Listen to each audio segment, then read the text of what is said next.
My name is Anthony Collier. Some of you may know me, some of you don't. Born in Houston, went to middle school and high school out in Maynard, Texas. Graduated from the illustrious Texas Southern University, where I studied political science, and then studied at the University of Texas School of Law. I previously served as the Director of Criminal Justice for the National Urban League, and I currently serve as the Elections Director for the Harris County Democratic Party. But that aside, I have someone much more important and distinguished that I'm going to introduce to you all today, who I am excited about, Dr. Marlon Smith. And so, Dr. Smith has spent more than 2 decades building institutions that strengthen communities, develop leaders, and advance equity. Working at the intersection of education, public policy, nonprofit leadership, and community development, he is known for bridging scholarship and practice, transforming research into public action and organizational strategy and a measurable impact. Dr. Smith currently serves as Director of the Center for Africana and African American Studies at the University of South Carolina Upstate, where he provides executive leadership for an interdisciplinary center committed to public scholarship, community engagement, leadership development, academic programming, and institutional partnerships that connect the university with the broader public and expand opportunities for students and communities. Prior to joining higher education, Dr. Smith held executive leadership positions across government and the nonprofit sector. As director of the program department for Harris County, Texas, he directed approximately $34 million in annual operations while leading multidisciplinary teams responsible for community programs, organizational improvement, public policy implementation, and strategic partnerships.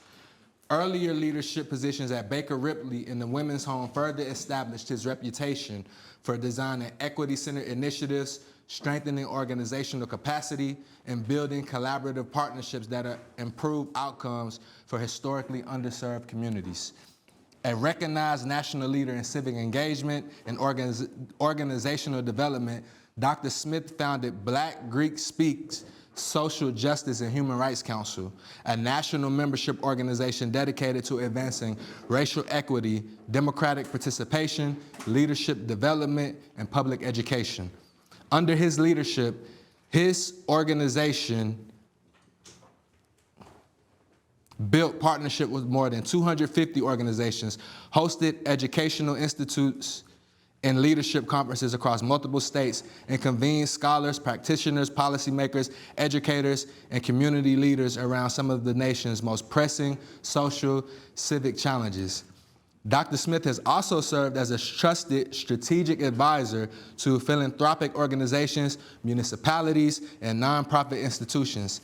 His consulting work includes supporting the Houston Endowment's $35 million racial equity initiative, advising the city of Spartanburg mayor's office and deputy city manager on workforce development, strategy, and organizational design, and facilitating executive leadership and diversity initiatives for organizations seeking to strengthen institutional effectiveness and community impact. Dr. Smith earned a Doctor of Philosophy in Interdisciplinary Studies from Union Institute and University with a specialization in humanities and culture and a concentration in Martin Luther King Jr. studies. His interdisciplinary scholarship explores the intersections of democratic participation, Black political thought, race, public leadership, civic engagement, and institutional change. This academic foundation informs his executive leadership and provides a broad system perspective that integrates history, ethics, public policy, organizational leadership, education, and community development.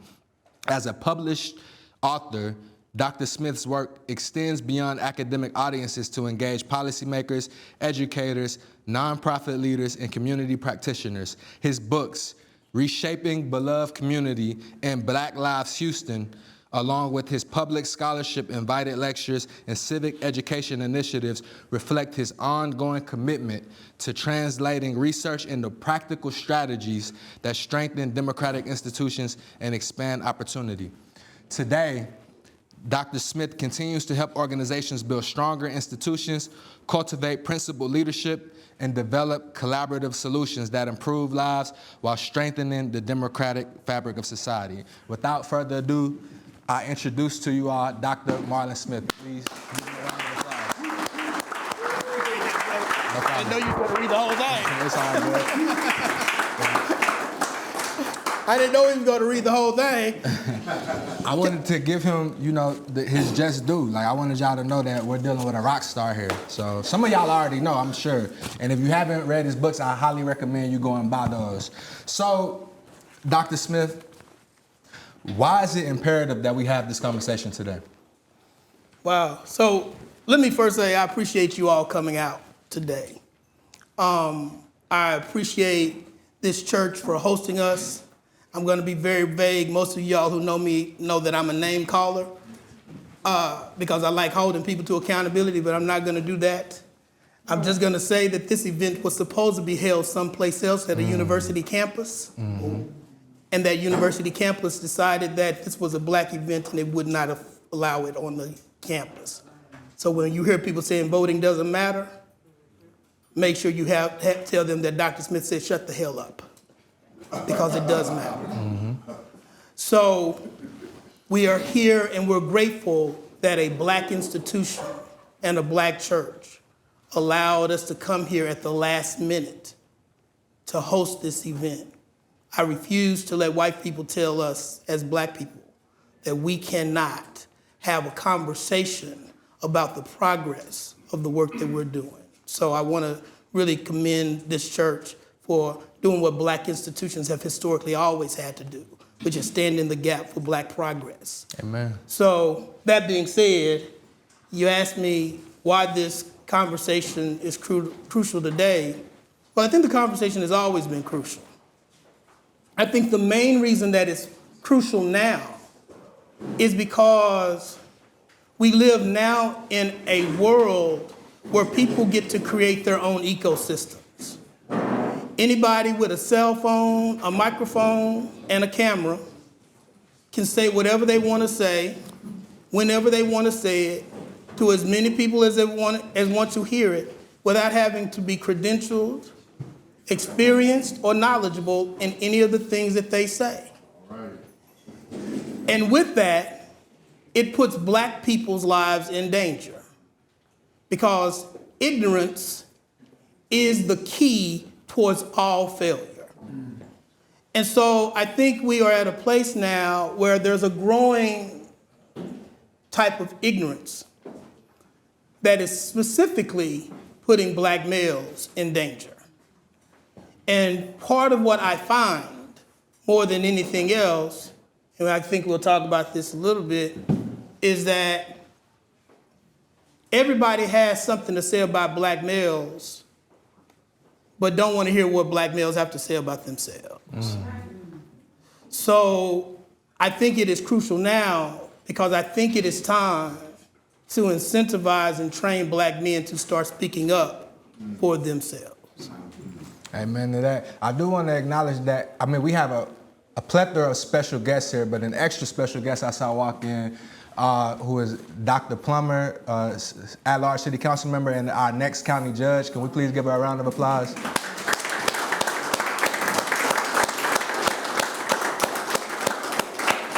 We also have a seat up at the front for you if you want. No pressure. You're welcome to come sit at the front, or you can stay where you are. It's completely up to you. We have a few seats.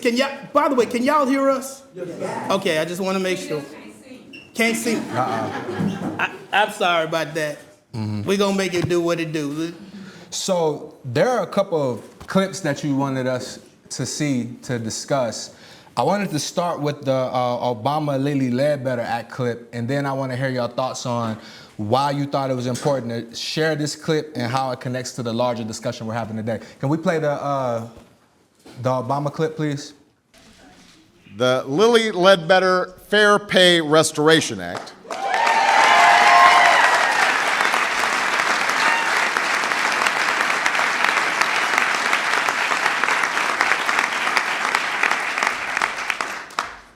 that it is upholding one of this nation's founding principles, that we are all created equal and each deserve a chance to pursue our own version of happiness. It's also fitting that we're joined today by the woman after whom this bill is named, someone who Michelle and I have had the privilege to get to know ourselves. And it is fitting that we are joined this morning by the first woman speaker of the House of Representatives, Nancy Pelosi.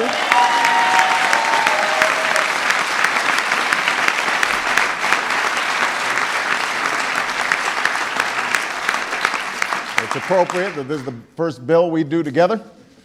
We could not have done it without her. Madam Speaker, thank you for your extraordinary work. And to all the sponsors and members of Congress and leadership who helped to make this day possible. Lilly Ledbetter did not set out to be a trailblazer or a household name. She was just a good hard worker who did her job, and she did it well for nearly 2 decades before discovering that for years she was paid less than her male colleagues for doing the very same work. Over the course of her career, she lost more than $200,000 in salary and even more in pension and Social Security benefits, losses that she still feels today. Now, Lilly could have accepted her lot and moved on. She could have decided that it wasn't worth the hassle and the harassment that would inevitably come with speaking up for what she deserved. But instead, she decided that there was a principle at stake, something worth fighting for.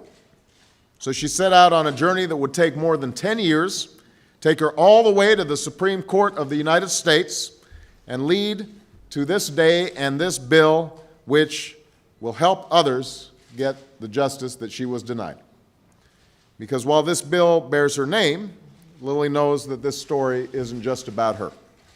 It's the story of women across this country still earning just 78 cents for every dollar men earn. Women of color even less, which means that today, in the year 2009, countless women are still losing thousands of dollars in salary, income, and retirement savings over the course of a lifetime. Now, equal pay is by no means just a women's issue. It's a family issue. It's about parents who find themselves with less money for tuition and childcare, couples who wind up with less to retire on, households where one breadwinner is paid less than she deserves. That's the difference between affording the mortgage or not, between keeping the heat on or paying the doctor bills or not. And in this economy, when so many folks are already working harder for less and struggling to get by, the last thing they can afford is losing part of each month's paycheck to simple and plain discrimination. So signing this bill today is to send a clear message that making our economy work means making sure it works for everybody, that there are no second-class citizens in our workplaces, and that it's not just unfair and illegal, it's bad for business to pay somebody less because of their gender or their age or their race or their ethnicity, religion, or disability. And that justice isn't about some abstract legal theory or footnote in a casebook. It's about how our laws affect the daily lives and the daily realities of people, their ability to make a living and care for their families and achieve their goals. So, Dr. Smith, can you share a little bit about this clip and why it was important for today's discussion? Well, I wanted to share this clip because I wanted to give an example of the way in which conversations around inequality and disparity gets told, right? One of the ways in which it gets told is we get to hear and see white people talk about their disparity and use blackface as the way in which they deploy it to legitimize a conversation.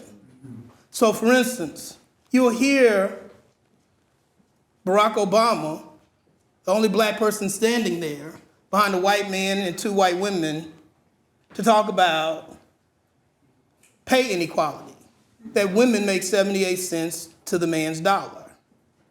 And he'll make a quick but slight statement about women of color slightly less.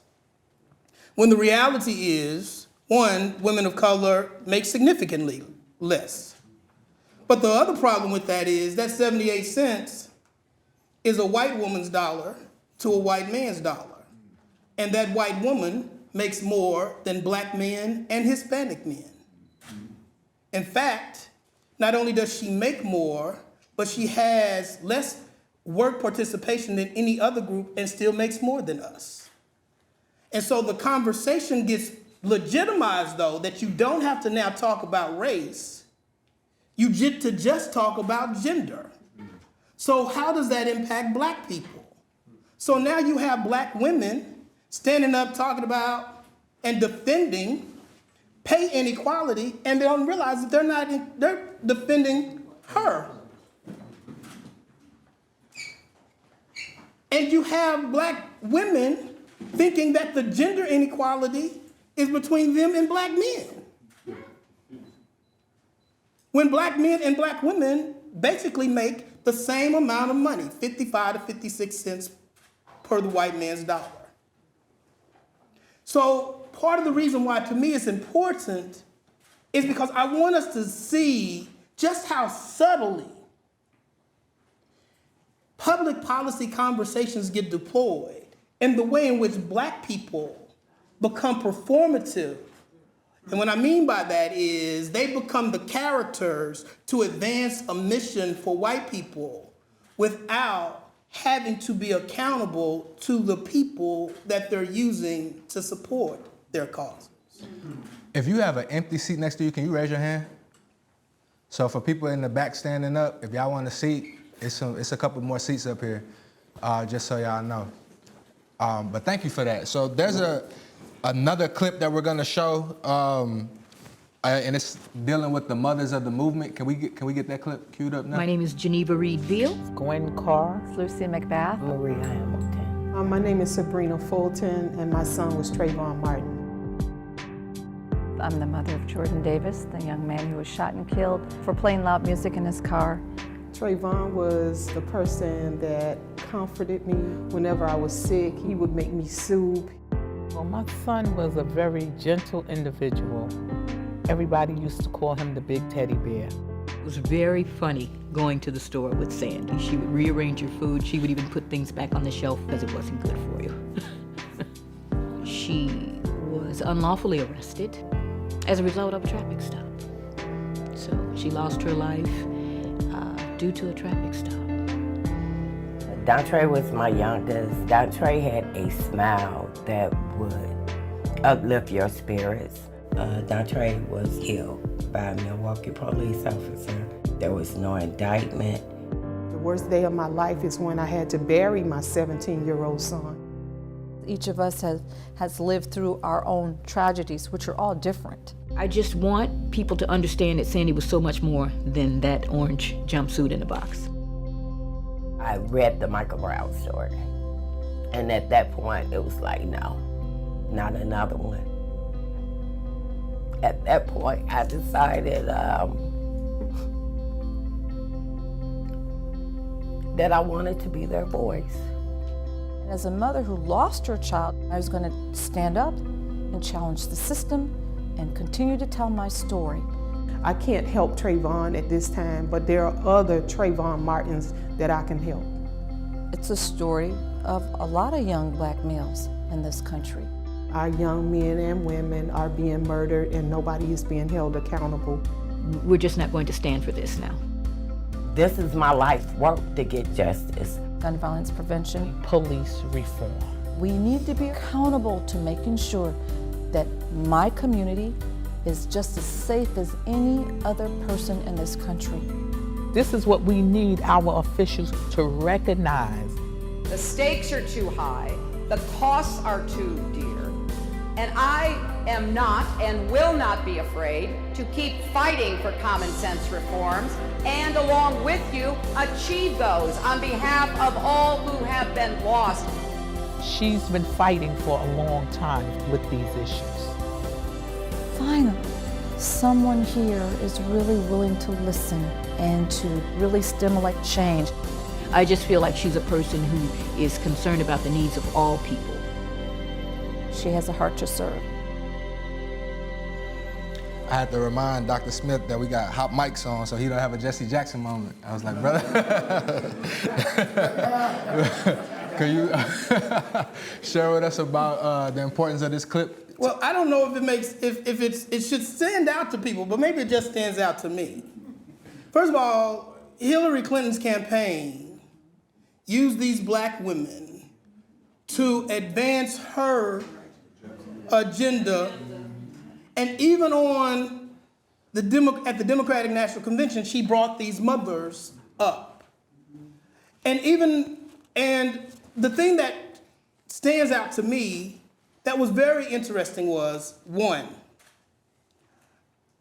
again, the way in which white people use black faces to advance their own political interest, right?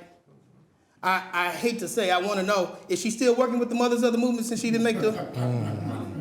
I'm just curious. So the second thing that stood out to me, that was very clear to me, is a woman who was very much engaged in the extensive and exacerbated incarceration of black men, decided that it was more important for us to talk about the pain of black women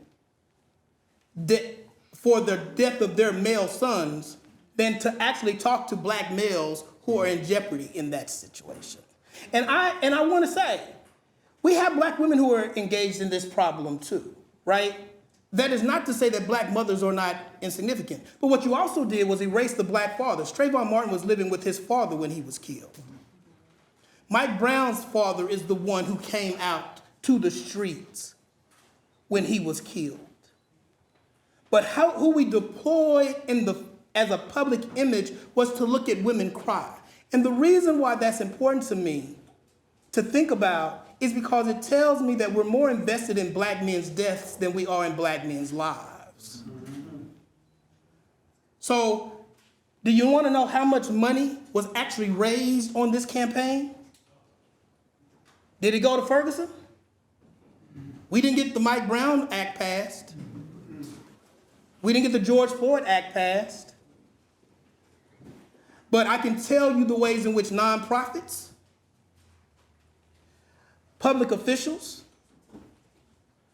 and white philanthropic organizations were able to raise money on the death of black men without having to be accountable for the passage of any law, without having to be accountable for the strategic implementation of any policy, and without having to be accountable to the deficit that they created in the lives of black men in the first place. And so black women become deployed, and so we now have to have a conversation about black women crying, not about black men dying. So we erase black men. We erase their fathers. And we want to talk about the mothers of the movement. Again, as if fathers were not leading and advocating for their sons. Why don't we know Mike Brown's father? Why don't we know Trayvon Martin's father? Why is that? And I want to suggest that it is because this is the way who pays for it. We have data that shows that white liberals and philanthropic organizations are less likely to give and be empathetic if the specific person or subset within black communities are black men. That's recorded in social science data. That they're less likely to be empathetic and concerned if the subset category within the conversation around race is around black males. More importantly, what I'm more concerned about is why didn't black men as a collective say something? Why did we not say anything? So that's why I feel like we need to begin to see, because I think sometimes it just becomes ubiquitous. It just passes through us like water, and we don't even realize that it's happening, because we've just gotten so used to the absentee narrative of black men that when we don't see them there, we never ask why. So we got 2 more clips. The next clip is actually my favorite one. I'm so excited for y'all to see this. Some of y'all probably have seen it before, but I can't wait to see you expound on that. So can we please cue up the Stacey Abrams clip? A big part of the people that I know was not going for Kamala, let's just talk about that whole situation. It wasn't us. It wasn't the black women that wasn't going out and voting. Honestly, I spoke to a lot of black men, and they were not going out to vote. Statistics tell us that most black men that voted did vote for Kamala. Exactly. Well, I'm talking about people like now on radio, I have a lot of people that call in, and they made it very, very clear that they were never going to vote for Kamala ever, is what they said. They said they'd take anyone over her. So I will say this. So having experienced this myself, I can speak from a place of both power and information. Okay. Sexism is absolutely real in every community. Racism is absolutely real. But let's look at the data. And what the data says is that black men support black women. Black women support black women the most. Yeah. But the next highest support system, black men. Now, a lot of folks who call in to tell you what they are going to do weren't planning to do anything anyway. They didn't vote at all. And so we need to remember that disinformation often comes by planting people in our communities to fracture our belief systems. Black men voted for me at the same rate they voted for Raphael Warnock. But if you heard the news, black men couldn't stand me, and that is designed to fracture our communities. I think it is so important that you raise that, because one of the misinformation points is that they leverage our inherent mistrust of systems to convince us that we don't have the support that we need. That's right. My responsibility is to never let them tell me that my brothers don't love me as much as my sisters do. Amen. That's right. But the other reality is that when they do those exit polls, you gotta remember, we are 13% of the population. How exactly are you finding a representative sample when you're only talking to one or two people in every state? They then extrapolate from that in ways that shape narratives but defy math. That's right. So I've had several conversations like that where I present the data to the person, and instead of acknowledging that that what they stated was wrong, they'll argue about their personal experience. So Dr. Smith, can you talk about this clip and talk about why it's so relevant to this conversation? Well, I think part of it is because, here's the thing. Part of what we have, and I tell my students this, just because you have a thought doesn't mean that it should be worthy of our public consideration.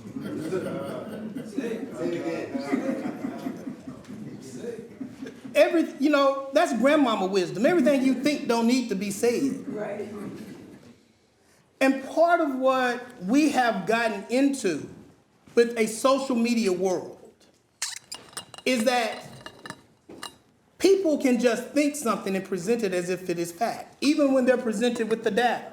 And here's something that people will say. Here's a great example of somehow where you think your experience is the experience that should then extrapolate to a group of people at large. So she said she talked to a lot of people on her radio station. What's a lot? 10? 20? 100?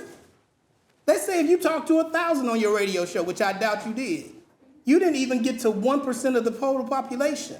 You're not at a significant sample to even extrapolate. But more importantly, when people tell you about their experiences, those experiences tell you more about them than it does about the people that they're trying to extrapolate on. So what's wrong with your radio station? Who's listening? What kind of music do you play? What's the conversation like? And what we have allowed people to do is to tell you about their anecdotal experiences. Anecdotes are great. I have several. But we should at least apply those anecdotal experiences over and against social science data. And what we find is people start to ignore social science data because somehow they think that Google is research. Let me help you again with this, because I think I have my former professor, Dr. Brown, here. And I want to be clear, because I'm his former student. He's my first African American Studies professor at the University of Houston. And the thing that I remember most was everything you think can be important but it don't necessarily have to be true. And so part of what I want us to try to start wrestling with is asking questions like, so where did you get that source material from? Who's your source? Because your source can say some things. And let me say one other thing as we can move on. Statistics, I worked in nonprofit for over 20 years. Statistics are used to construct a narrative. Oftentimes as a desire to create some type of revenue generation from philanthropic sources or the like. So what do? I ran a pre-release prison reentry program. I have some of the men who were in my program here now. And it used to irk me the way I would have to write up narratives about we got a 13% recidivism rate of program graduates. That's true. We did have a 13 to 15% recidivism rate of program graduates. But that didn't tell you what the number of people we put out of that program because they couldn't maintain. That doesn't tell you about how that recidivism rate is only for 3 years. It doesn't tell you that it starts going up in 4 or 5 years. That's why I started sending guys in my prison to college. Because I realized that if you stay in college for at least 4 years, you're less likely to recidivate. But the thing that I realized was I'm having to use narratives and statistics to create a narrative so that I can get white people to give us money. And let me say it again. Over 75% of the men who were in my prison were black and brown men. Over 75 were black and brown. Over 90% of the people who came and mentored, worked, volunteered were white. Let me be more clear. White, evangelical, and conservative.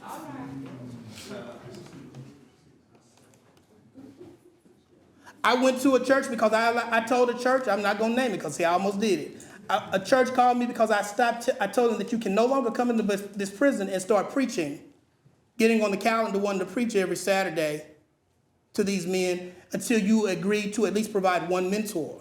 The pastor decided to call me on the phone and said, well, Doc, I didn't have my PhD at that time, and I said, I'm not a doctor yet, sir. Because somehow every time any Negro becomes a pastor, he becomes a doctor at the same time. The problem that we have is, he said, well, the Bible calls us to go into the prison and preach. I said, he also calls you to make disciples. Why are you doing that? So we have to be leery and suspicious of the ways in which people come towards our communities in order to advance agendas that are not necessarily for the community, but for their own personal community benefit. Give them a round of applause for that. Knock that out of the park. I do want to acknowledge a couple of more VIPs who have joined us since we started.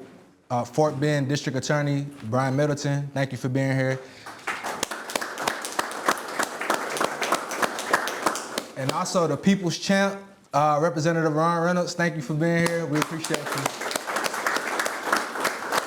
Are there any other elected officials that we missed?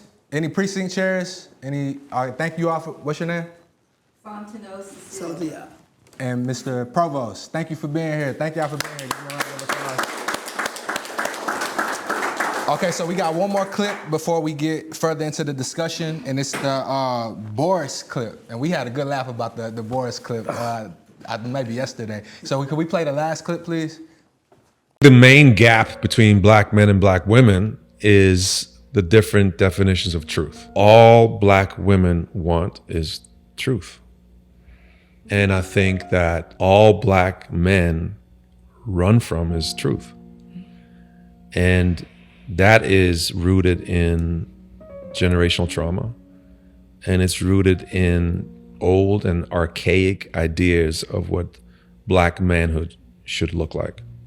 In that respect, the conversations that black men have to have amongst themselves is conversations about truth, about vulnerability, about self-image, about facing, healing, and then embracing who you are, but more importantly, who you want to be.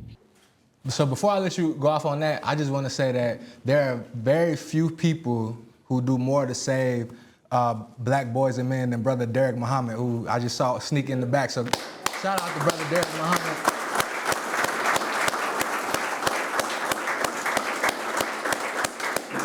He was late because he was actually out there busy doing the work out in Acres Home. I believe they had an event out there this morning.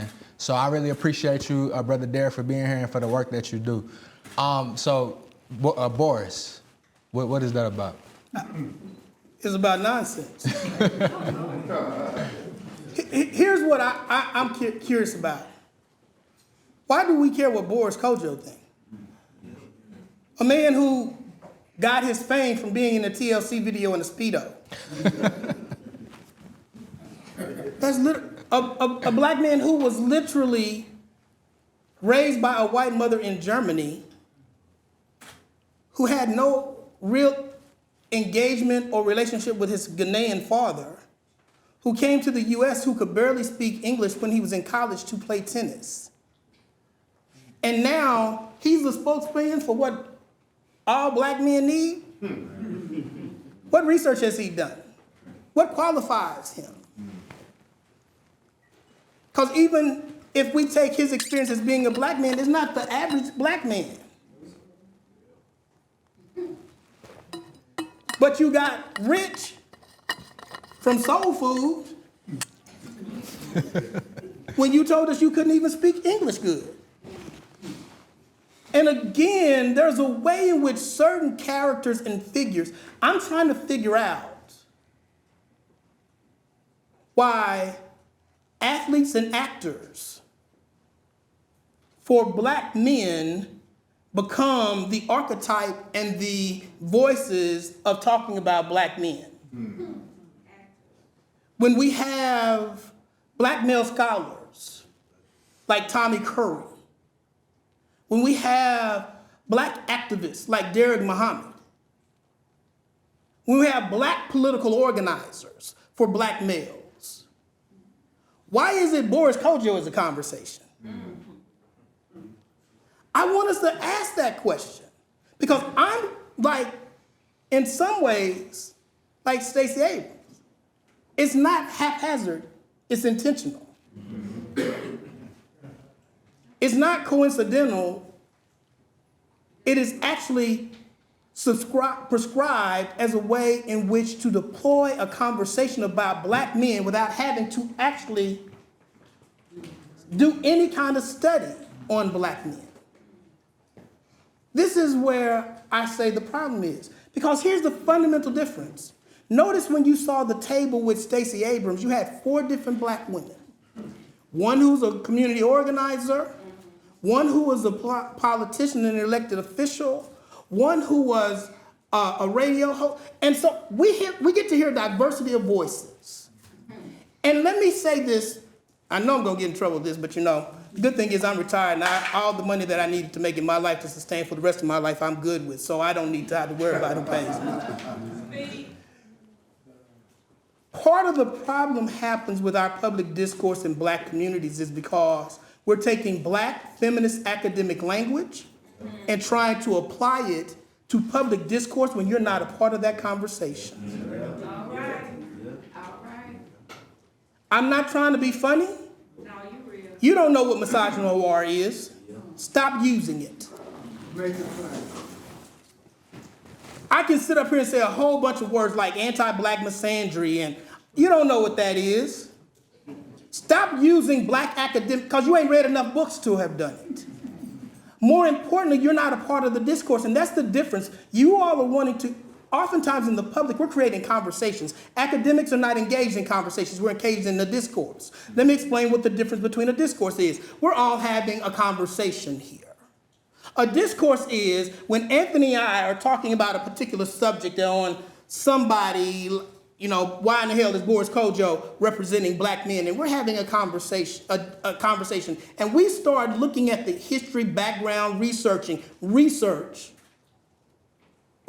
who Boris Kodjoe is, what he plays, what's the outcome, what's the impact. And we're talking in discourse and we're sharing what we've learned about Boris Kodjoe.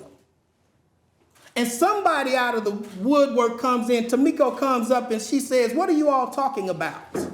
So we first tell Tamiko all the things that we have learned about Boris Kodjoe, how we have learned it, where we learned it, what we have thought about it. And then Tamiko says, well, I want to figure out some more about Boris Kodjoe too. Let me go figure out. And she comes back to us and says, this is what we have learned, and adds to the discourse that we had.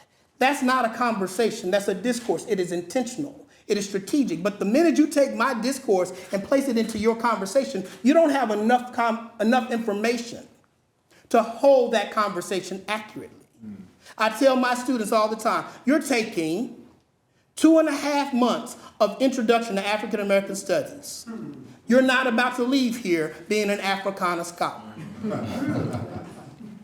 I use the example. When I was in the 6th grade, my mother put me in Kung Fu. Anecdote. And after 3 months in Kung Fu, I was sparring with my instructor, my sensei, my teacher, and I did fairly well. And I was really surprised. I was defensive, I found offensive kicks in there. And when my mother came to pick me up at the end of the class, I was walking out of the door and he pulled me over to the side. He said, hey, you did really good today, but I want to tell you something. You've learned just enough Kung Fu to get your ass kicked.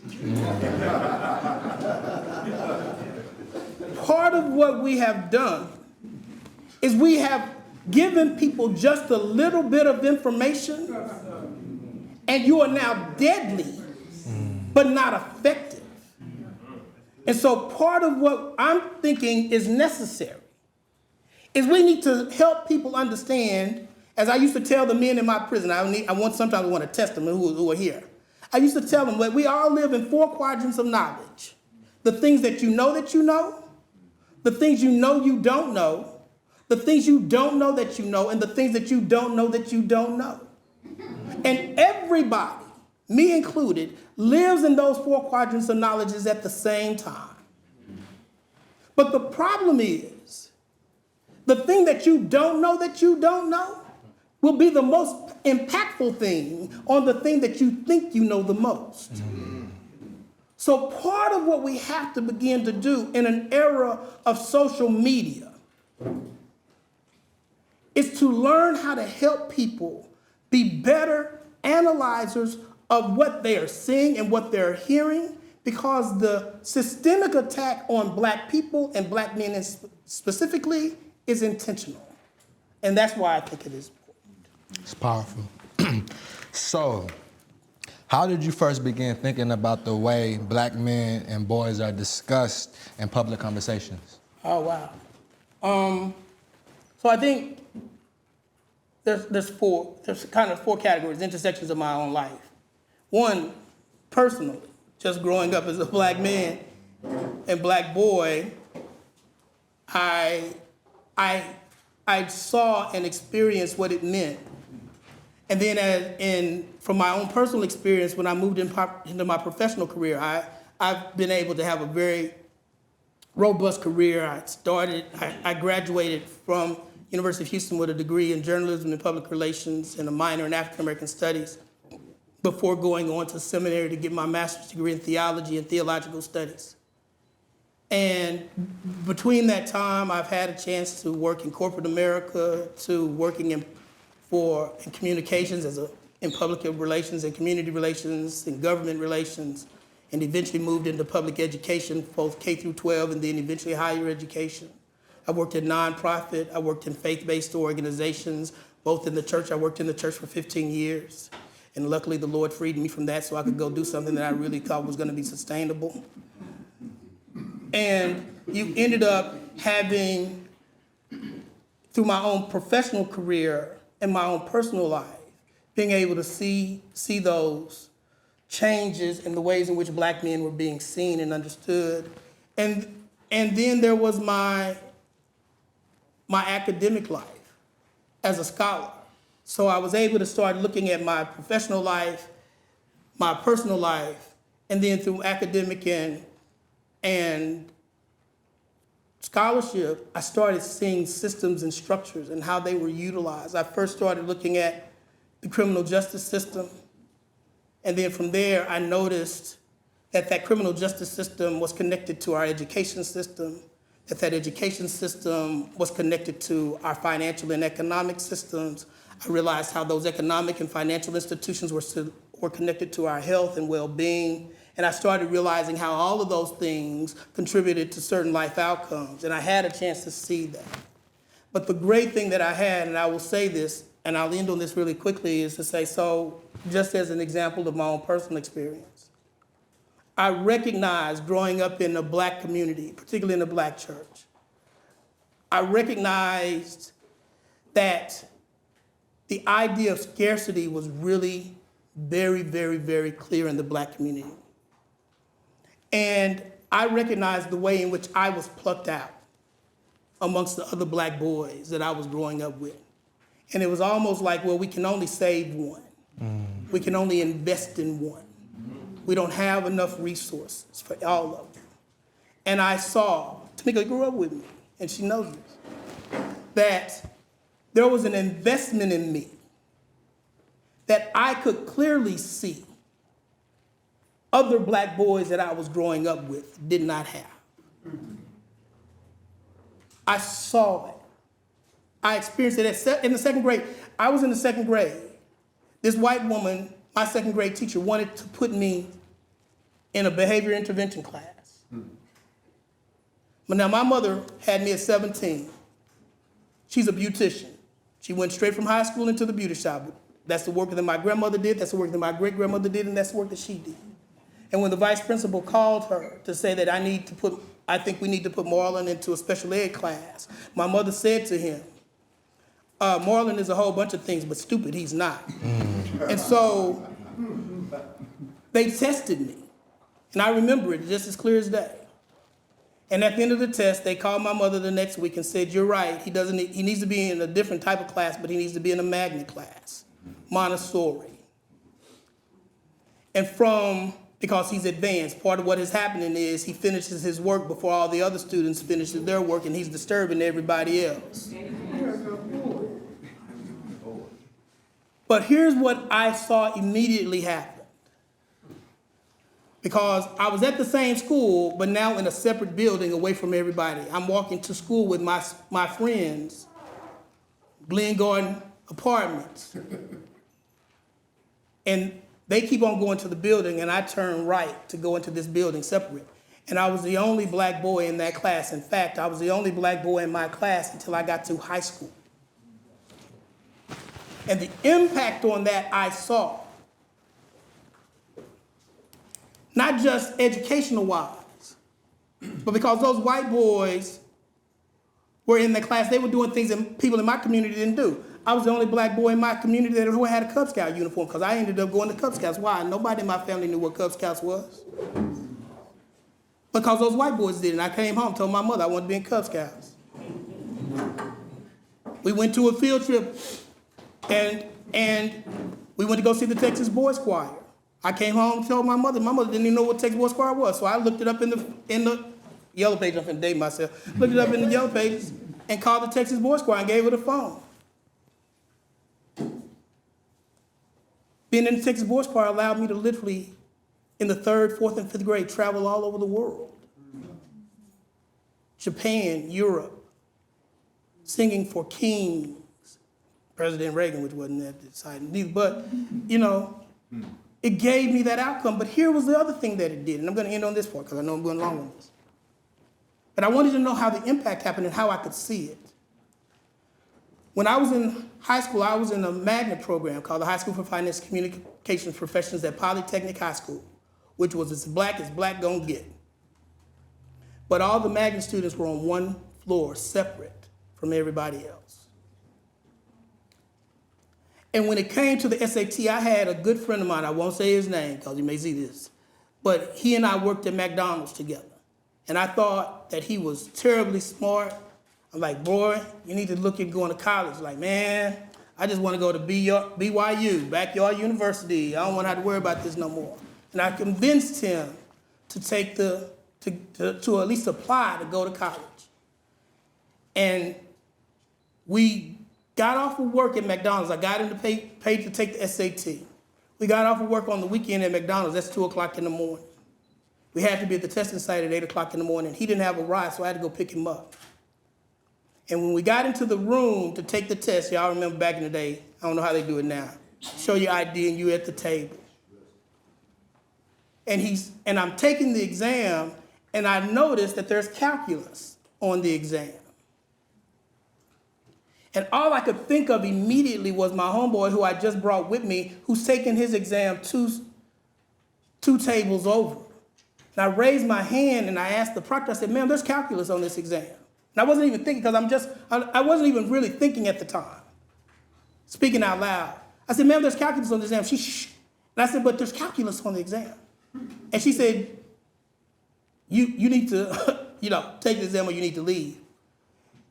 And the reason why that ticked me off was because calculus is not required to graduate high school. But you're testing my friend over something that you did not even give him the opportunity to even take. You get what I'm saying? That's systematic and structural. So you wasn't planning for him to take an SAT, because you didn't put him in anything that said that you're now ready to do so. That's what I mean by we have to be much more clear about the types of ways in which those types of structural things happen. And that's how I came to start looking at this issue. One of the things you said that stuck out to me was about someone grabbing you and investing in you, and the difference that made in your life, and how you could see the difference between you and your peers. I think there are a lot of unsung heroes like that who do the work every day to invest in the lives of boys, some of which don't have a father because they understand that it takes a village to raise a child, right? And I just want to acknowledge one of those unsung heroes today, Brother Dwight, who's in the back. Thank you for all that you do to help young boys and men.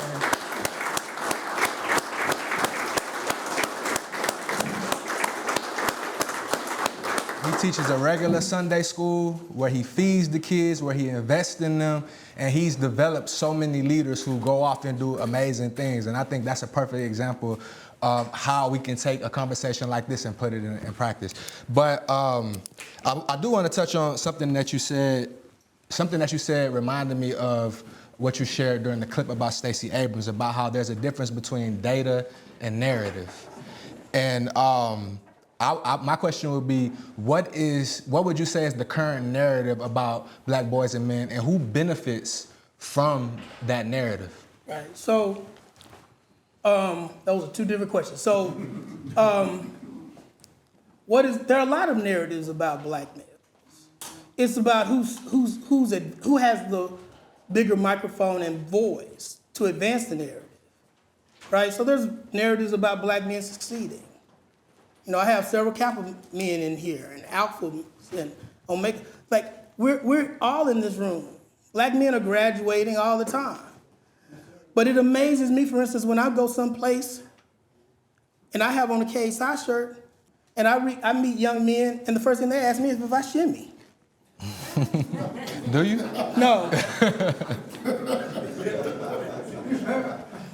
And I would ban it for life if I could, but I can't. So, but the point is, it's about what narrative gets through to people. It offends me to all out to see black people.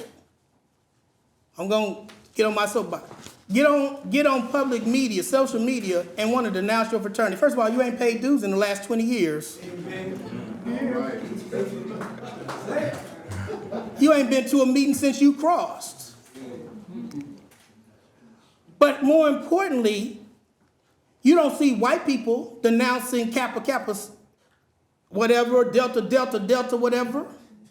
But somehow, black people listening to other black people tell them how Martin Luther King, Coretta Scott King, Ralph Abernathy, Jesse Jackson are all demonic. Stop it. Yes, sir. Here's what I want to remind you. I teach a class called 19th and 20th Century Black Radical Political Protest Movements. And one of the things that I want my students to learn out of that class is that every protest movement that ever began in this country to liberate black people was thwarted first by black people who were in the room who went and told white people what we were doing. There's not a one that didn't happen. So be careful of black people who always got a conversation, who ain't never got a solution. They don't own no schools, they don't operate no programs, they can't hire you for no job. They ain't got nothing but words, and most of the time those words are not words of comfort. That's why I get on elected officials. Most elected officials, the only thing they're thinking about is the next election. That's where I don't work for them and work with them, so I know them.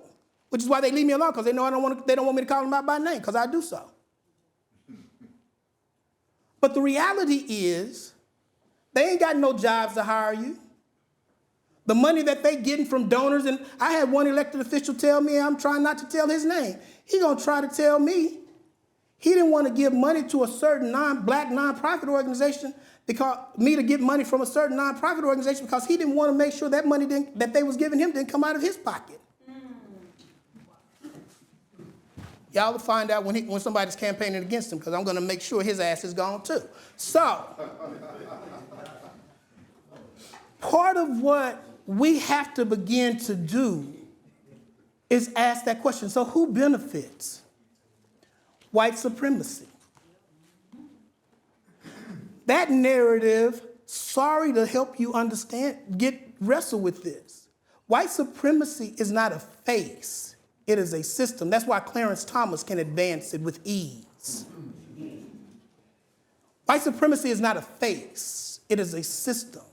And the system of white supremacy is who gets to participate and advance certain, the desire to uphold white supremacy is why you get to see who advances and participates with advancing certain narratives about black males.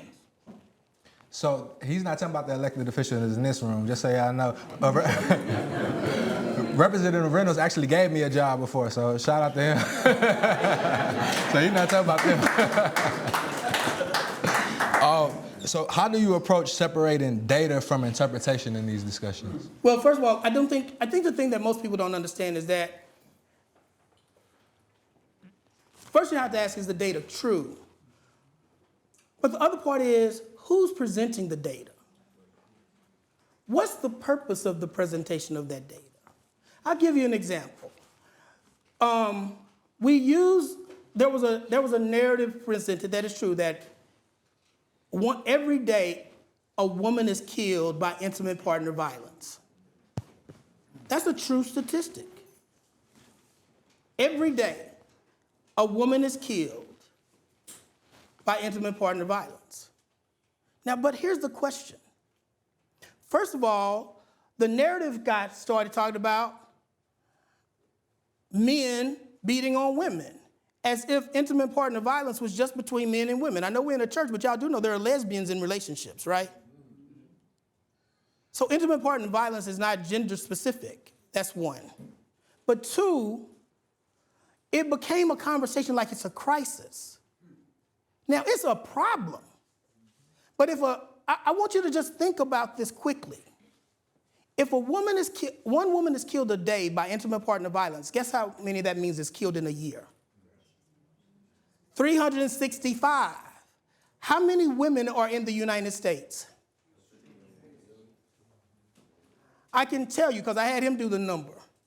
That's 0.000021. It doesn't even account for a half of a percentage point. But why do we have that narrative? Because who benefits from it? Yes, sir. I want you to go here in Houston. See who runs Houston Endowment. See who runs Greater Houston Partnership. See who owns and runs and operates most of our larger nonprofit organizations, Baker Ripley. Yeah, I name all of them because I done worked with all of them. You ain't gonna see them look like this in this room. We have an organization Good Reason Houston, talking about their job is to improve educational opportunities and outcomes in the Houston area. They get millions of dollars annually, automatically, from the largest philanthropic organization in this city. Now go check and see how many black people sit on their executive leadership teams. That's what I'm trying to say. There's certain people, because most of the data and narratives that you see are being advanced by philanthropic, nonprofit, and advocacy organizations who are doing so in order to raise money to support their advocacy work. I'm not mad at them, but at the expense of who? Shout out to OG1 in the back. He's the brother who started the Scared Straight program. Thank you so much for being here.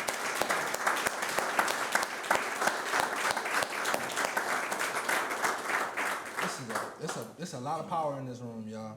So how do these interpretations influence decision making, like in areas of policy or education or an investment? Well, it tells you, because who's making the investments? Who's the organizations and the institutions making the investments?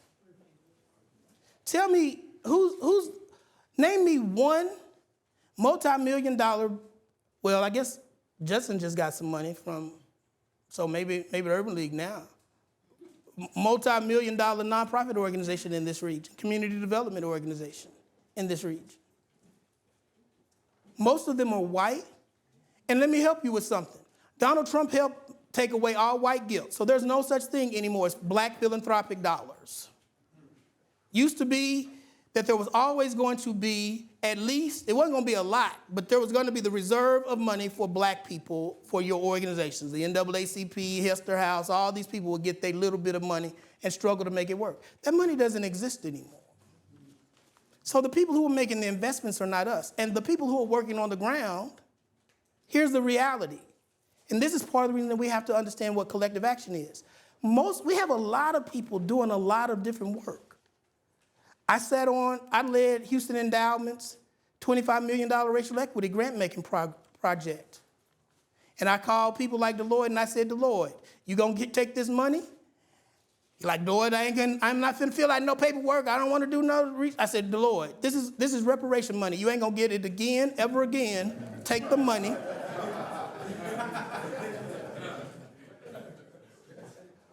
But the reality is, the systems and structures for them organizations to get the money is not there. Philanthropic organizations have a tipping rule. They can't tip you over 25% of your operating budget. So if your operating budget is $5,000, that means they can't give you more than $500. So part of what we have to understand is we need to collectively organize our nonprofits, our grassroots organizations, because all of y'all are struggling, fighting for the same amount of money, and we don't have impact. Again, I use my own organization because I don't like to talk about everybody else, so I try to be. But I told my fraternity, don't bring me to another cluster meeting and send me your calendar. What I need to know your calendar of events for? You could email me that. Tell me, what is the impact that we've had on high school dropout rates when HISD had almost a 50% high school dropout rate among black boys? Tell me what we have done to impact the incarceration rate of black men and black boys in juvenile and in adults. Tell me how we've engaged in advancing graduation and economic development when I did a study of black men in my fraternity, and most of the black men in my fraternity in a upper middle class neighborhood were still only making about $60,000 a year with 2.1 kids. You don't have enough money to pay dues. We have to be much more intentional and stop performing for black folk. Yes, sir. How do you think certain perspectives become amplified while others remain less visible? Well, because we use people like Boris Kodjoe. How many of y'all have heard of T. Hassan Duke? How many of y'all have read the work of Tommy Curry? How many of y'all have engaged in the work with individuals? Old people, how many of y'all have read the work of Assata Shakur? Mumu Abu Jamal? How many of y'all have listened to Jay-Z? How many of y'all, I'm just saying, that's how it gets advanced. So you much rather sit up and watch. I'm not mad at them, but former radio disc jockeys talk about black community and culture and think that they've uplifted the community by adding Mark Lamont Hill. So you know Joe Budden, but I'm curious. Do you know Jared Ball? That's the people in this room. So it is, and the way in which the system is structured now, when I go to social media, everything that comes up on my timeline happens in the 1980s and the 1990s. All the music I hear, because it knows what I want to hear. I didn't know what this thing was that if India.Arie didn't say it, I wouldn't have known who this girl was. Spin that. Spin that. I didn't know what that was. Because that don't come on my timeline.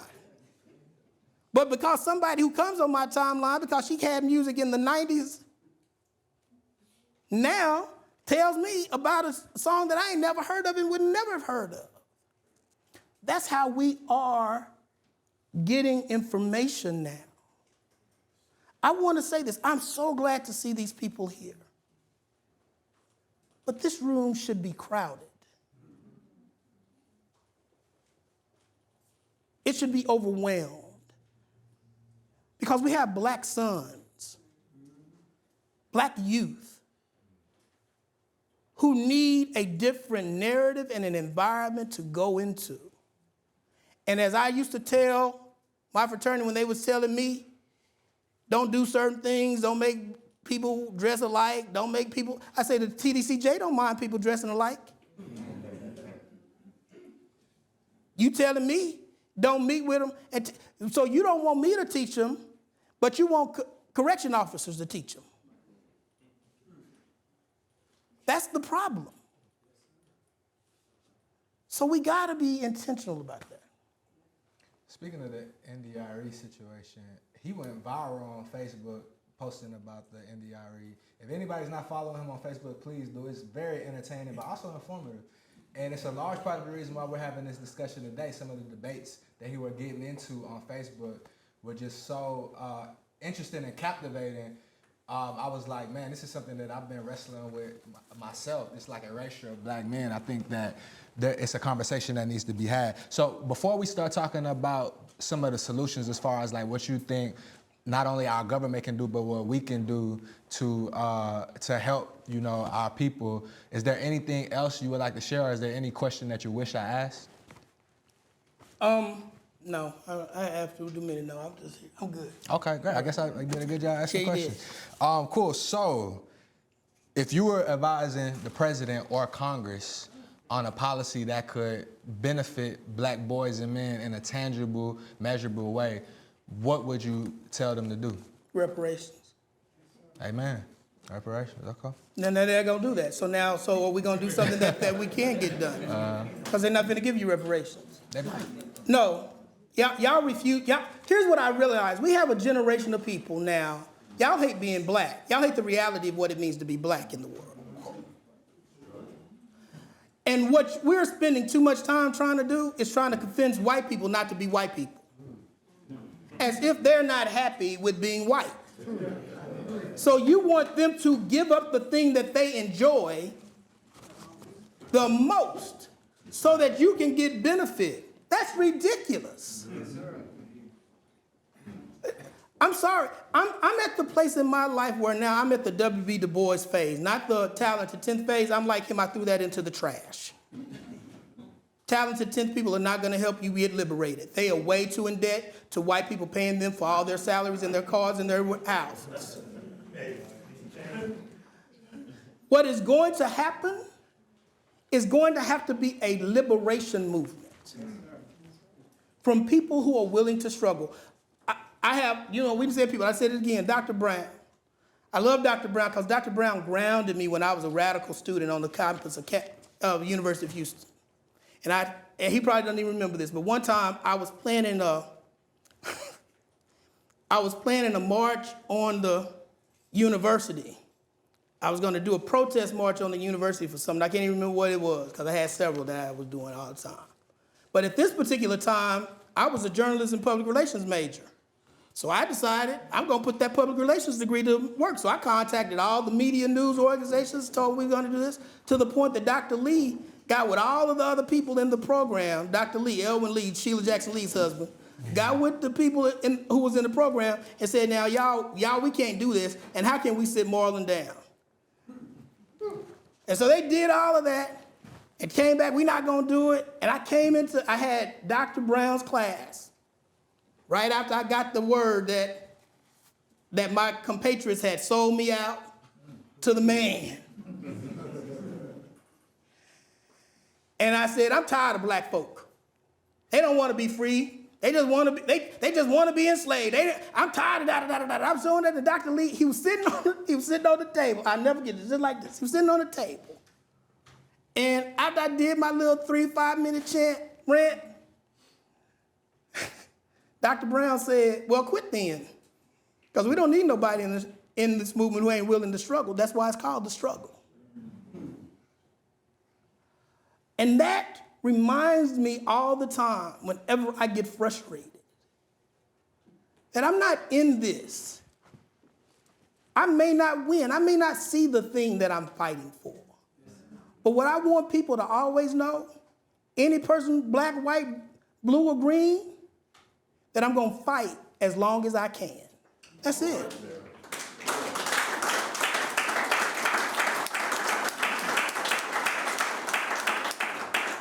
And we just need more people who are just willing to just fight. I'm from the hood. You get into a fight, what they'll tell you, if you can't do nothing, just keep swinging. You can't do nothing. You might get a good lick in once or twice.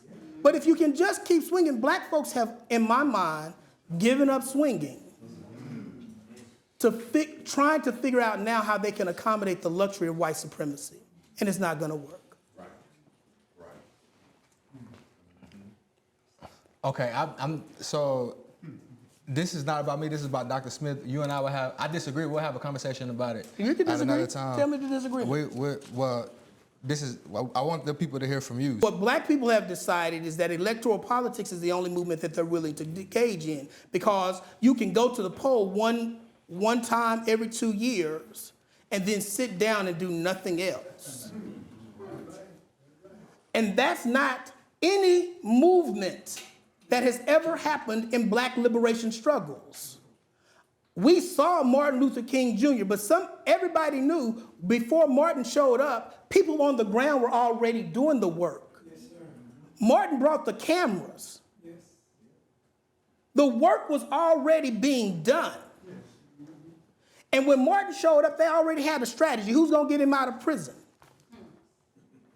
Who's going to pay for these types of liberation movement? And we have lost that coordinated liberation struggle. So we're marching without a plan. I asked black people who mad at James Tallarico. James Tallarico is not your savior. James Tallarico is your choice against Ken Paxton. That's it. That's it. Yes. He is absolutely nothing else. Yes. Best of the two evils. And y'all hate being black. Because that's the reality of being black. If you don't like that, you need to try to do what Garvey Ice did. But we tried that. We did that. It didn't work. Because white colonialism is everywhere. Yes, sir. So you need to figure out what Du Bois eventually understood. You're not changing white supremacy. You have to change your relationship to it. Stop trying to figure out how to fit into a white supremacist structure. You don't fit. It doesn't matter what degree you get. I've sat at tables. I'm 54 years old. I got 3 degrees, have been working and doing this work for over 30 years. I've sat at tables with white people who are 23 years old. And I've turned around and said, well, how in the hell did you get into this room? You're not white. Stop trying to be. They don't see you. It doesn't matter how well you speak. It doesn't matter what kind of degree you have. It doesn't matter what organization you belong to. It doesn't matter with who you know. In the end, if it was real and if it was true and if it was effective, you wouldn't be in the same situation that we're in right now. If you accept it, then you can fight it. But you can't fight a disease that you're not willing to name. And this is white supremacy. And there are too many, to the discussion here, there are too many black people who have decided, particularly both male and female, that black men are your enemy. You done failed into a white supremacist narrative. So now you're working more and more to police black boys so that you don't have to worry about these white people over here who done took your voting rights, who done took your economic institutions, who done took your historically black colleges and universities. You don't have to worry about none of the stuff that they have done. Not doing, done. African American Studies at University of Texas in Austin is gone.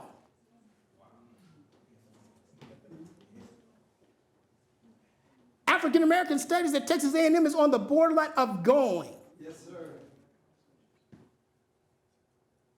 And you think the argument is whether or not you went to Texas A&M or PV.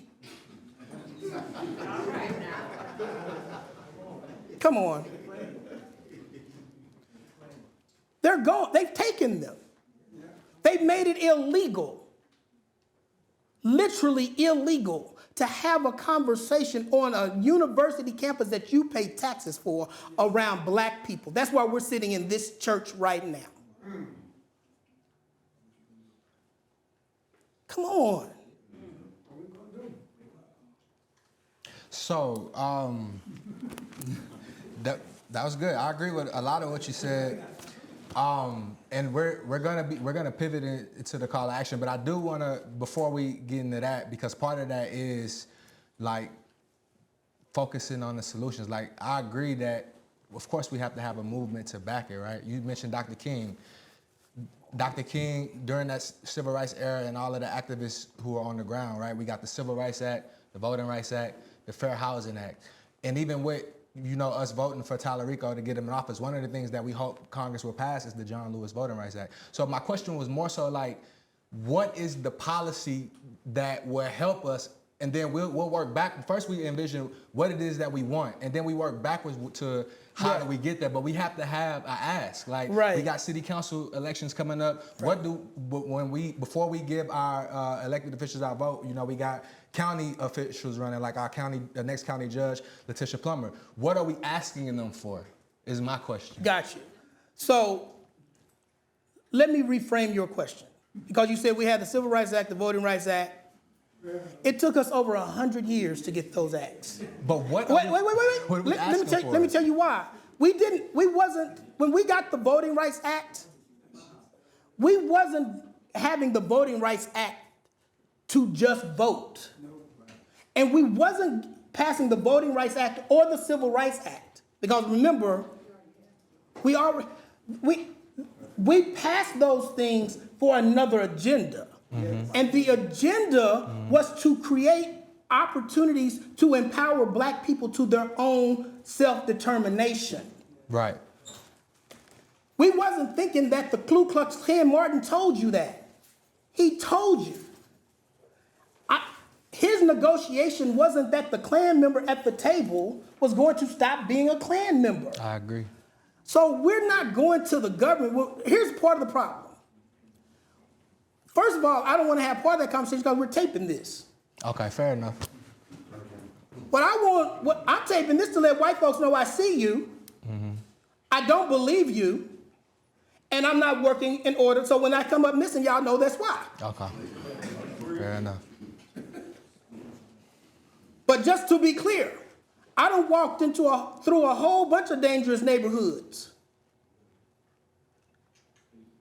I done had guns in my face and in my chest and cross my. I done already lived that life.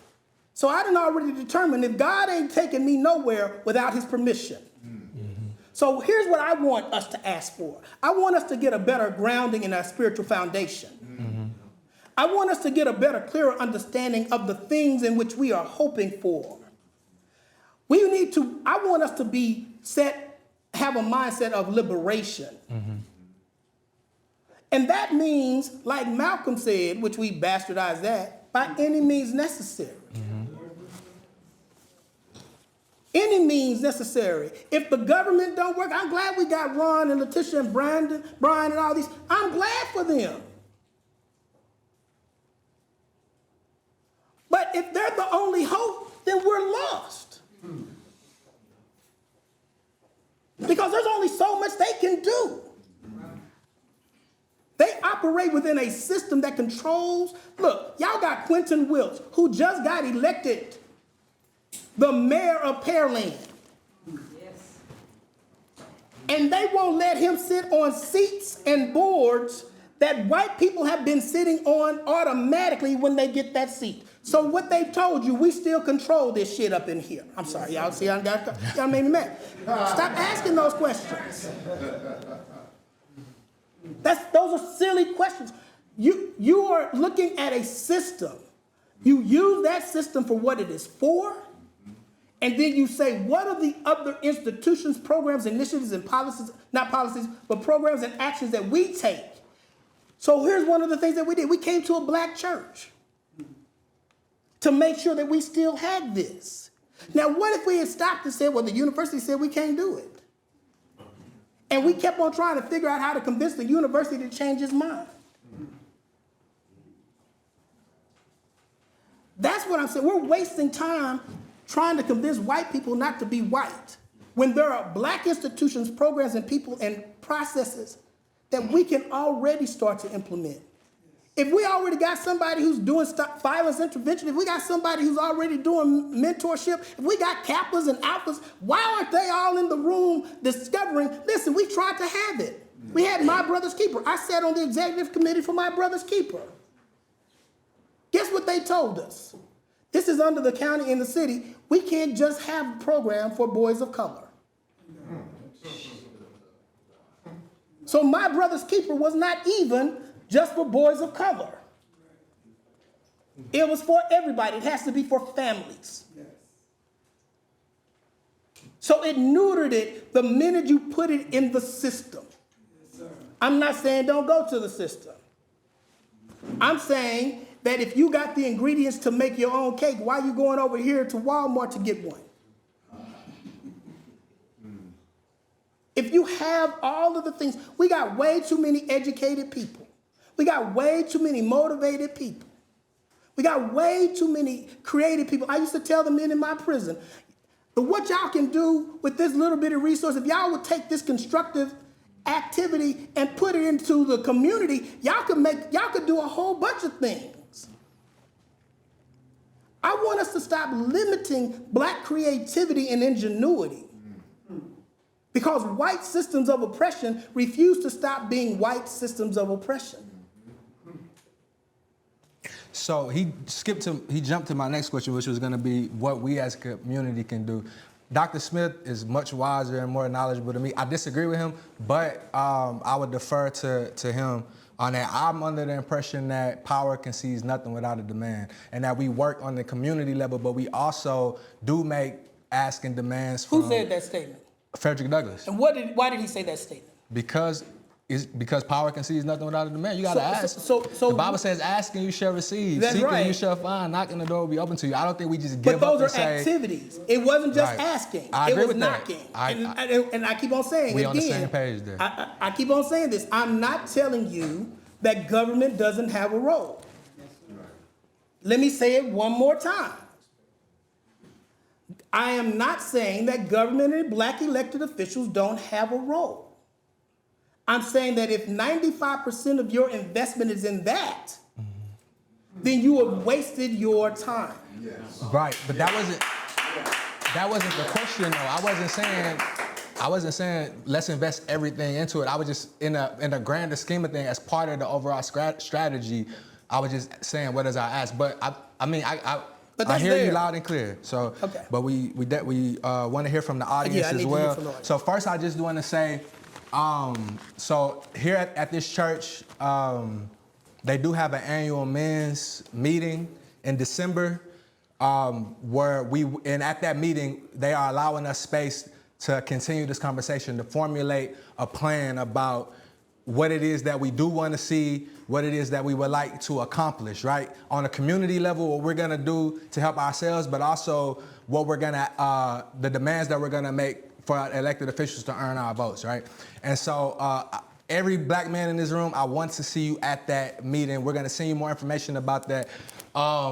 I'm gonna write my contact information here at the front. I know some of you registered, a lot of you didn't, so please don't leave without connecting with me so I can, oh, what's up, Mike? I see, good to see you, brother. So that I can get your information so that we can If you didn't share that with register on the you. link, go to the link and we can get your information. That's the easiest way, and I'll give him all that information. Perfect, that's get much some better. questions from them. That's why you doc.